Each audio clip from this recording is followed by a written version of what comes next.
अशोका विजयादशमी आणि धम्मचक्र परिवर्तन दिनाच्या निमित्तानं आयोजित या कार्यक्रमासाठी उपस्थित असलेले ज्यांनी आत्ताच आपल्याला मार्गदर्शन केलं ते समाजसेवक आदरणीय सुनीलदादा शिंदे, प्रवीण भाऊ ब्राह्मणे, साळुंकेताई, मायाताई,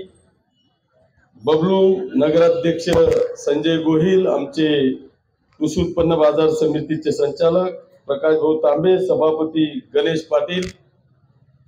मंचावर उपस्थित असलेले सर्व समाज बांधव, सर्व व्यासपीठ समोर उपस्थित असलेले सर्व समाज बांधव, बाबासाहेबांवर प्रेम करणारे सर्व बंधू भगिनी आणि मित्रांनो, मी पहिल्यांदा आपल्याला सगळ्यांना आजच्या या विजयादशमीच्या आणि धम्मचक्र परिवर्तन दिनाच्या निमित्तानं मी मनापासून शुभेच्छा देतो। बांधवांनो, मी स्वतःला भाग्यवान समजतो की जी गेल्या अनेक वर्षापासूनची आपल्या सगळ्यांची मागणी होती, ती मागणी पूर्णत्वास नेण्याकडे संजयजी गोहिल नगराध्यक्ष असताना 2020 मध्ये आपण नगरपालिकेमध्ये एकमताने ठराव केला। त्या ठरावाला अनुसरून जी काही मागणी आमच्या सर्व समाज बांधवांची होती त्या मागणीला तत्परता दाखवत या जिल्ह्याचे जिल्हाधिकारी यांची 2-4 वेळा भेटी घेऊन या विषयाला मार्गी लावण्यासाठी जो काय पाठपुरावा केला आणि आज खऱ्या अर्थाने या अतिशय सुंदर दिनी म्हणजे धम्मचक्र परिवर्तन दिनी आणि विजयादशमीचं औचित्य साधून ज्यांनी या महाराष्ट्रातले जवळपास 70-80% पुतळ्यांची निर्मिती केलेली आहे असे खास नाशिकहून आलेले गर्गेजी, आर्किटेक्ट देशमुख साहेब, या दोघांनाही कार्यारंभ आदेश आज आपल्या सगळ्यांच्या साक्षीने या ठिकाणी दिलाय, याचा मला सार्थ अभिमान आहे, आनंद आहे। बांधवांनो, मी स्वतःला खऱ्या अर्थाने भाग्यवान समजतो की एवढ्या मोठ्या महामानवाचं, की ज्यांचं जगात कौतुक होत आहे, अशा या महामानवाच्या पुतळ्याची, त्यांच्या विचारांना शोभेशी उंचीचा पुतळा उभारण्याचं भाग्य हे माझ्या नशिबात आलं, याच्याकरता मी स्वतःला पहिल्यांदा भाग्यवान समजतो। बांधवांनो, ही वस्तुस्थिती आहे की गेल्या अनेक वर्षापासून आपण या ठिकाणी जर का पाहिलं तर त्या बाबासाहेबांच्या पुतळ्याची निश्चितपणे उंची ही त्यांच्या विचारांना शोभेशी नव्हती, ही वस्तुस्थिती आहे। आणि म्हणून या गेल्या अनेक वर्षापासून समाज बांधवांची असलेली जी मागणी आहे ती मागणी व्हॅलिड आहे आणि ती व्हॅलिड मागणी पूर्णत्वासकडे नेण्याचं काम आपण या ठिकाणी करतोय। माझा प्रयत्न असा होता की आपल्याला आचारसंहिता लागायच्या आधी या पुतळ्याची निर्मिती आपल्याला करता येईल का, परंतु दुर्दैवाने मागच्या काळात छत्रपती शिवाजी महाराजांच्या पुतळ्याची जी काही घटना आपण सगळ्यांनी पाहिली त्या काळापासून या महाराष्ट्रातल्या सगळ्या ज्या काही एजन्सीज असतील, या सगळ्या एजन्सीज आता ताकही फुंकून पेण्याचं काम या संपूर्ण महाराष्ट्रामध्ये सगळे अधिकारी असतील,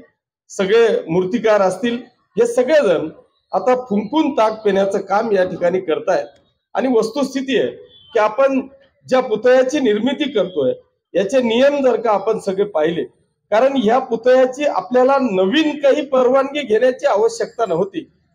फक्त पुतळा आपल्याला बदलायचा आहे याची परवानगी वगैरे सगळी आहे। आणि म्हणून माझा प्रयत्न असा होता की माननीय जिल्हाधिकारी महोदयांना सांगून आपण तातडीने नगरपालिकेत, कारण याला विधानसभेचा निधी देता येत नाही, याला शासनाकडून निधी मिळत नाही, याच्यासाठी नगरपालिकेच्या माध्यमातून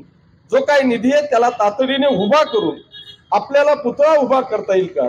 मग परिस्थिती पाहिली की नगरपालिकेची परिस्थिती नव्हती। मी जिल्हाधिकाऱ्यांना विनंती केली की जर तुम्ही तातडीने आम्हाला परवानगी देणार असाल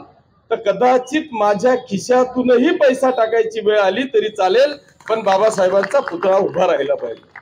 आणि त्यानंतर आम्ही नाशिकचे जे गर्गेजी आहेत की ज्यांनी या महाराष्ट्रातल्या 70-80% पुतळ्यांची निर्मिती केलेली आहे त्यांच्याशी चर्चा केली, परंतु त्यांनी आम्हाला विनंती केली की आपल्याला खऱ्या अर्थाने जर का भविष्यातल्या 25-50 वर्ष या पुतळ्याकडे पाहायचं नसेल तर मला असं वाटतं की तुम्ही मला वेळ द्यावा. कारण जी काय घटना घडते, त्यांनी ज्या नाशिकच्या पुतळ्याची परिस्थिती पाहिली ते स्वतः त्याच्यातले जाणकार आहेत. तेच काम त्यांच्याकडे सुद्धा आलेलं होतं आणि त्यांनी फक्त टाइमा करता मला पाहिजे असलेला वेळ जर का तुम्ही मला देणार असाल तरच मी हे काम घेतो, अन्यथा मी घेत नाही, अशा पद्धतीची विनंती त्यांनी केली आणि त्यांच्याकडे आलेलं काम त्यांनी नाकारलं. आणि म्हणून मी देखील आपल्या समाज बांधवाती शिष्टमंडळाला, प्रवीणजी आणि यांना सगळ्यांना मी सांगितलं की आपण उगाच घाई करण्यापेक्षा याला कुठेही गालबोट लागणार नाही. येणाऱ्या भविष्यातल्या 25-50 वर्ष म्हणजे त्यांनी एक सुंदर असा पुतळा की जो महाराष्ट्रात काहीतरी आगळा वेगळा असेल असं जर का आपल्याला करायचं असेल तर मला वाटतं आपल्याला वेळ दिला गेला पाहिजे. आणि म्हणून आम्ही त्यांना पाहिजे तेवढा वेळ या ठिकाणी दिला आणि आज त्याचा मुहूर्तमेळ होतोय. येणाऱ्या काळामध्ये कुठल्याही प्रकारचं गालबोट लागणार नाही याची काळजी आपण सगळेजण या ठिकाणी घेणार आहोत. याच्यामध्ये कारण फक्त पुतळा आणायचा आणि बसवायचा एवढंच काम नाही, तर पूर्वीचा पुतळा काढून त्यांना सन्मानाने आपल्याला कुठे, कारण त्याचे जप्तीचे याचे त्याचे अनेक कायदे आहेत आणि त्या सन्मानाने आपल्याला ह्या पुतळ्याला कुठेतरी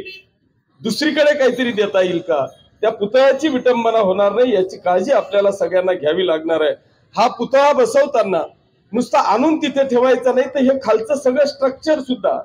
आपल्याला नव्याने त्या ठिकाणी उभं करावं लागणार आहे. त्या स्ट्रक्चर बरोबरच आता आपण जी काही मागणी केली की या ठिकाणी थोडीशी ह्या बाजूने आपल्याला जागा वाढवता येईल का, निश्चितपणे मी तर खरं म्हणजे इथल्या असलेल्या शॉपिंग कॉम्प्लेक्सच्या व्यापारी बांधवांनाही मनापासून धन्यवाद देईल की त्यांनी आपल्या स्वतःच्या व्यवसायाची पर्वा न करता, बाबासाहेबांच्या पुतळ्याकरता कुठेही आडावेडा न करता आपल्याला 100% सहकार्य आजूबाजूच्या व्यापारी बांधवांनी सुद्धा केलेलं आहे. त्यांचं देखील मी मनापासून अभिनंदन करतो. पाहायचं नसेल तर मला असं वाटतं की तुम्ही मला वेळ द्यावा. कारण जी काय घटना घडते, त्यांनी ज्या नाशिकच्या पुतळ्याची परिस्थिती पाहिली ते स्वतः त्याच्यातले जाणकार आहेत. तेच काम त्यांच्याकडे सुद्धा आलेलं होतं आणि त्यांनी फक्त टाइमा करता मला पाहिजे असलेला वेळ जर का तुम्ही मला देणार असाल तरच मी हे काम घेतो, अन्यथा मी घेत नाही, अशा पद्धतीची विनंती त्यांनी केली आणि त्यांच्याकडे आलेलं काम त्यांनी नाकारलं. आणि म्हणून मी देखील आपल्या समाज बांधवाती शिष्टमंडळाला, प्रवीणजी आणि यांना सगळ्यांना मी सांगितलं की आपण उगाच घाई करण्यापेक्षा याला कुठेही गालबोट लागणार नाही. येणाऱ्या भविष्यातल्या 25-50 वर्ष म्हणजे त्यांनी एक सुंदर असा पुतळा की जो महाराष्ट्रात काहीतरी आगळा वेगळा असेल असं जर का आपल्याला करायचं असेल तर मला वाटतं आपल्याला वेळ दिला गेला पाहिजे. आणि म्हणून आम्ही त्यांना पाहिजे तेवढा वेळ या ठिकाणी दिला आणि आज त्याचा मुहूर्तमेळ होतोय. येणाऱ्या काळामध्ये कुठल्याही प्रकारचं गालबोट लागणार नाही याची काळजी आपण सगळेजण या ठिकाणी घेणार आहोत. याच्यामध्ये कारण फक्त पुतळा आणायचा आणि बसवायचा एवढंच काम नाही, तर पूर्वीचा पुतळा काढून त्यांना सन्मानाने आपल्याला कुठे, कारण त्याचे जप्तीचे याचे त्याचे अनेक कायदे आहेत आणि त्या सन्मानाने आपल्याला ह्या पुतळ्याला कुठेतरी दुसरीकडे काहीतरी देता येईल का, त्या पुतळ्याची विटंबना होणार नाही याची काळजी आपल्याला सगळ्यांना घ्यावी लागणार आहे. हा पुतळा बसवताना नुसता आणून तिथे ठेवायचा नाही, तर हे खालचं सगळं स्ट्रक्चर सुद्धा आपल्याला नव्याने त्या ठिकाणी उभं करावं लागणार आहे. त्या स्ट्रक्चर बरोबरच आता आपण जी काही मागणी केली की या ठिकाणी थोडीशी ह्या बाजूने आपल्याला जागा वाढवता येईल का, निश्चितपणे मी तर खरं म्हणजे इथल्या असलेल्या शॉपिंग कॉम्प्लेक्सच्या व्यापारी बांधवांनाही मनापासून धन्यवाद देईल की त्यांनी आपल्या स्वतःच्या व्यवसायाची पर्वा न करता, बाबासाहेबांच्या पुतळ्याकरता कुठेही आडावेडा न करता आपल्याला 100% सहकार्य आजूबाजूच्या व्यापारी बांधवांनी सुद्धा केलेलं आहे. त्यांचं देखील मी मनापासून अभिनंदन करतो. आणि जे जे आपल्याला शक्य असेल या पुतळ्याच्या सर्वांगीण विकासासाठी जे जे काय करणं शक्य असेल ते 100% या ठिकाणी करूच. पण त्याबरोबर जी सूचना मला वाटतं प्रवीणजींनी या ठिकाणी केली की इथं कुठेतरी छोटीशी सिक्युरिटी कॅबिन आपल्याला जर का पाहिजे राहिली तर मला वाटतं पुतळ्याच्या रक्षणासाठी किंवा रात्री बेरात्री थंडी पाऊस ऊन वारा याच्या रक्षणासाठी त्या सिक्युरिटीला तर पाहिजेच, परंतु कायमस्वरूपी याच्यावर CCTV लावून आणि त्याचं कंट्रोलिंग हे पोलीस स्टेशनला लावण्याचं काम आपण येणाऱ्या काळामध्ये त्या ठिकाणी करू की जेणेकरून असे काही नतद्रष्ट प्रवृत्त्या आजही आहेत की ज्यांना या गावाची, शहराची, तालुक्याची शांतता पाहवली जात नाही, ही अशांतता करण्याचं काम अनेक आपल्या समाजांमध्ये अशा प्रवृत्त्या असतात आणि त्या प्रवृत्त्यांचा त्यांच्यावर देखरेख करण्याच्यासाठी मला वाटतं तिसरा डोळा हा सीसीटीव्हीच्या माध्यमातून या ठिकाणी लावण्याचं काम आपण या पुतळ्याच्या निर्मितीच्या टायमाला करू अशी ग्वाही या निमित्तानं मी देतो। बांधवांनो, याच्या बरोबरच आज जर का आपण पाहिलं तर मला माहित नाही पण काय कायदे आहेत, आता मी कायदे मंडळाचा सदस्य आहे, पण एका बाजूला जर का पाहिलं तर फक्त शब्दांची खल सुनील भाऊ या ठिकाणी आहे की इथे मी महात्मा ज्योतिबा फुलेंचं स्मारक उभा करू शकतो आणि पुतळा उभा करू शकत नाही, छत्रपती संभाजी महाराजांचं स्मारक उभं करू शकतो आणि पुतळा उभा करू शकत नाही। ही जी काही शब्दांची खल आहे, हरकत नाही, आता त्या कायद्याचं पालन आपण सगळेजण करतो। पुतळ्याची विटंबना होऊ शकते पण तिथं लावलेल्या फोटोची विटंबना होत नाही। अशा ज्या काही गोष्टी आहेत त्या सगळ्या गोष्टींना आपण बाजूला ठेवू, पण येणाऱ्या काळामध्ये बाबासाहेबांच्या बरोबरच छत्रपती संभाजी महाराज आणि महात्मा ज्योतिबा फुले यांच्या देखील पुतळ्याचा प्रवास हा आपण चालू केलेला आहे आणि तो सुद्धा प्रवास हेच दोघं आर्किटेक्ट आणि हेच मूर्तिकार असे हे सगळेजण असतील आणि त्यांच्या रूपाने येणाऱ्या काळामध्ये छत्रपती संभाजी महाराज आणि महात्मा ज्योतिबा फुले यांच्या देखील पुतळ्याची निर्मिती येणाऱ्या काळामध्ये आपण या ठिकाणी करू अशी ग्वाही या निमित्तानं मी देतो। मी आज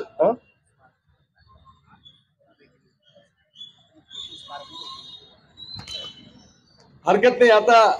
अनेक सूचना येत आहेत पण त्या सूचनाचं पालनही करायचं आहे, पण परिस्थिती अशी आहे, माझी आज 10 वाजेची मोठ्या पुलाचं भूमिपूजन मायजीला होतं, आता 11:30 इथे होत आहे, त्याच्यामुळे जेवढा घाम मला फुटतोय ना तेवढा तिथं उभे राहणाऱ्यांनाही फुटतोय। त्याच्यामुळे निश्चितपणे अनेक विकास कामं आहेत, परंतु माझी एकच आपल्याला इथं समाज बांधवांना विनंती आहे की मी लोकसभेला पाहिलं की काही लोकांनी एक खोटा नरेटिव्ह पसरवण्याचं काम या महाराष्ट्रात आणि देशात केलं की हे जर का आले तर हे संविधान बदलेल, अशा पद्धतीचं खोटं नरेटिव्ह पसरवण्याचं काम या संपूर्ण महाराष्ट्रामध्ये आणि देशामध्ये केलं। या मतदारसंघाचा आमदार म्हणून, बाबासाहेबांचा अनुयायी म्हणून मी आपल्याला या निमित्तानं मी सांगतो की मी या विधानसभेचा सदस्य म्हणून या सर्व समाज बांधवांना या ठिकाणी ग्वाही देऊ इच्छितो की जोपर्यंत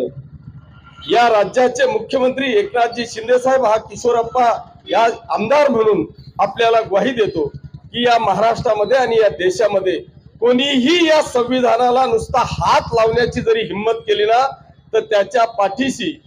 त्याच्या या समाजाच्या एक पाऊल पुढे हा किशोरप्पा तुमच्या पुढे उभा राहील अशा पद्धतीची ग्वाही देतो। मी आजच्या या दिनाच्या निमित्तानं या ठिकाणी आपल्याला सांगतो की या पाचोरा आणि भडगाव तालुक्यातले जेवढे आमचे समाज बांधवांचे घर आहेत, या संविधानाची शपथ घेऊन या संविधानाला वाचवण्याकरता या पाचोरा आणि भडगाव तालुक्यातल्या प्रत्येक घरी या संविधानाची प्रतिमा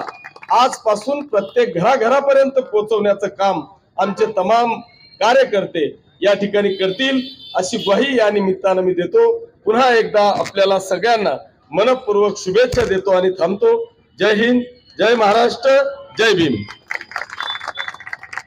धन्यवाद आप्पासाहेब। मी यानंतर फक्त 1-2 मिनिटं घेतो। आमचे कष्टकरी सहकारी